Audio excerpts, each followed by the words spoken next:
যে ধরনের মানসিকতা আমি কালকে দেখেছি, আমি সেন্টারে মন্ত্রী ছিলাম এত বছর, আমি ফার্মার্স প্রোটেস্ট দেখেছি, আমি শাহিনবাগ দেখেছি, আমি অনেক কিছু দেখেছি, কিন্তু কোথাও আমি তাদেরকে এরকম ডিমান্ড করতে দেখিনি যে আমরা হোম মিনিস্টার বা রাজনাথ সিংজিকে দায়িত্ব দেওয়া হয়েছে, আরও বড় বড় মন্ত্রীরা দায়িত্বে ছিলেন যে আমাদের পুরোটা লাইভ টেলিকাস্ট করতে হবে, তবেই আমরা কথা বলবো। কেন?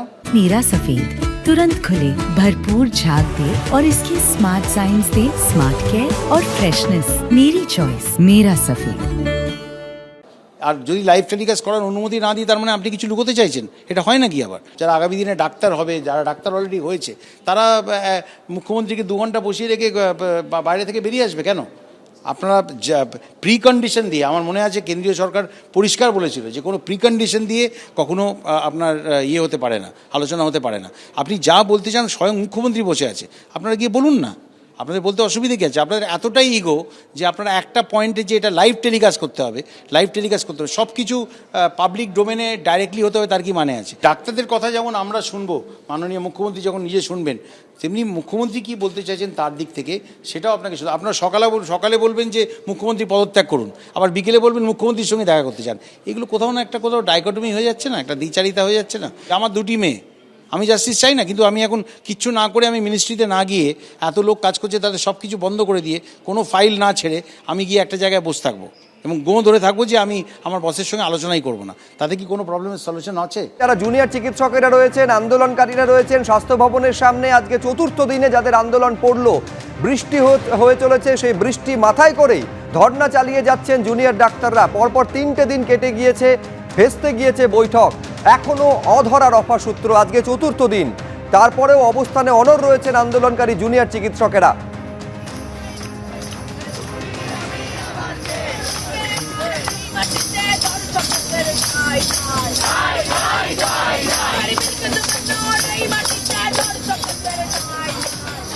গতকালে আপনারা জানেন যে একেবারে একটা প্রস্তাবিত বৈঠক ছিল, এক আন্দোলনকারীদের একটি প্রতিনিধি দল, তারা নবান্ন পর্যন্ত পৌঁছেও গেছিলেন, কিন্তু লাইভ স্ট্রিমিং করাতে হবে, একেবারে নিজেদের বক্তব্যে অনড় ছিলেন আন্দোলনকারীরা।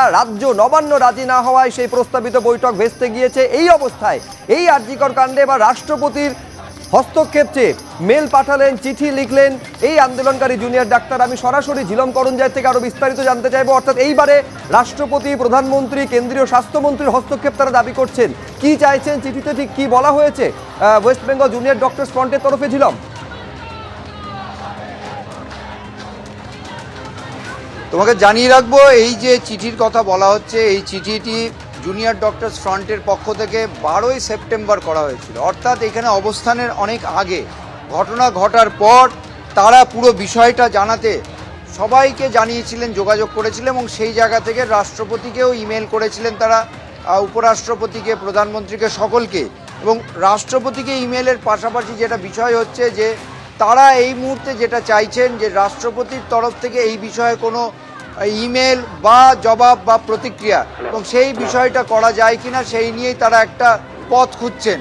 ফলে এই সময় এই রাষ্ট্রপতি চিঠি দেওয়ার বিষয়টা জানা যাচ্ছে, যদিও এটা অনেক আগে করা হয়েছিল, 12 তারিখ নাগাদ। আজকে এই মুহূর্তে তোমাকে জাস্ট দেখাবো যে ঘটনাস্থলে আমরা রয়েছি, অর্থাৎ স্বাস্থ্য ভবনের সামনে যেখানে অবস্থান চলছে সেইখানে দৃশ্যটা দেখো। মাঝে মাঝে মুষলধারে বৃষ্টি হচ্ছে, কিন্তু সেই বৃষ্টি উপেক্ষা করে এখানে যারা আন্দোলনকারী তারা থাকছেন, এবং তারা এই আন্দোলনের যে ঝাঁজ সেটা কোনোভাবে কমার লক্ষণ দেখা যাচ্ছে না। এবং এই মুহূর্তে জুনিয়র ডাক্তাররা, চিকিৎসকরা, জুনিয়র ডক্টরস ফ্রন্টের তারা ফের একটি বৈঠক করতে বসেছেন।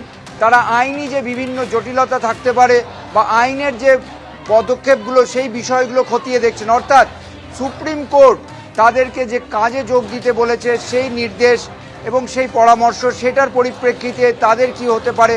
আমরা যেটা জানতে পেরেছি, গতকাল স্বাস্থ্য ভবনের তরফ থেকে সমস্ত মেডিকেল কলেজ এবং হাসপাতালে কতজন জুনিয়র ডাক্তার কাজে যোগ দিয়েছিলেন সেই বিষয়ে একটা তথ্য চাওয়া হয়েছিল, এবং দেখা গিয়েছে সেই তথ্য দেখে যে সংখ্যাটা খুবই কম। এবং স্বাস্থ্য ভবনের তরফ থেকে এই মুহূর্তে পরিসংখ্যান তৈরি করা হচ্ছে যে কতজন জয়েন করেছিলেন, কতজন জয়েন করেননি।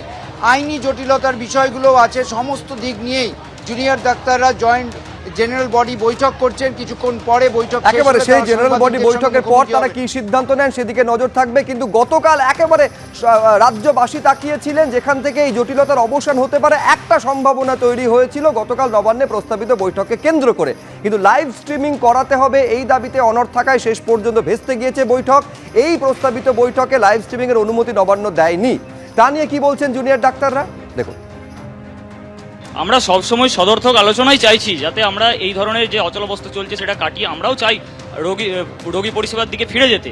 কারণ আমরা যে এখানে এত 34-35 দিন বসে আছি, সেখান থেকে আমরা নিজেরা তো ট্রেনি, আমরা যে শিক্ষাটা পাই পেশেন্টদের পরিষেবা করে, আমরা নিজেরা পরিষেবা দিয়ে আমরা নিজেরা শিখতে পারি, সেই শিক্ষাটা থেকেও আমরা বঞ্চিত হচ্ছি। আমরা আন্তরিকভাবে চাইছি কাজে ফিরতে, কিন্তু আমরা যে আলোচনার জায়গাটায় যাবার চেষ্টা করছিলাম সেই জায়গাতে কিন্তু প্রশাসন মানতে রাজি হচ্ছে না।